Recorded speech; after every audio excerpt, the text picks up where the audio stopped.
బలం గురించి గొప్పలు చెప్పుకుంటూ చిన్న జంతువులను ఎప్పుడూ ఆట పట్టించేది. ఒకరోజు మిక్కీ ఒక పెద్ద చెట్టు కొమ్మ మీద విశ్రాంతి తీసుకుంటూ ఉండగా బన్నీ ఒక రుచికరమైన యాపిల్ కోసం వెతుకుతూ అటుగా వచ్చింది.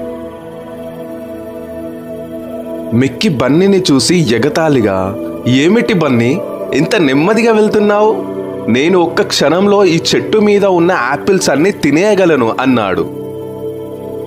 బన్నీ నవ్వుతూ, "మిక్కీ, నిజమైన బలం కండరాలలో కాదు, మనసులో ఉంటుంది. తెలివితేటలు, దయ, మంచితనం అనేవి నిజమైన బలం. బలవంతుడు గెలవడు, మంచివాడు గెలుస్తాడు" అని చెప్పింది. మిక్కీ తన చేతిలో ఉన్న ఒక యాపిల్ను బన్నీ వైపు విసిరి, "నేను నిన్ను ఖచ్చితంగా ఓడిస్తాను. బలవంతులే ఈ ప్రపంచాన్ని ఏలుతారు" అని అన్నాడు.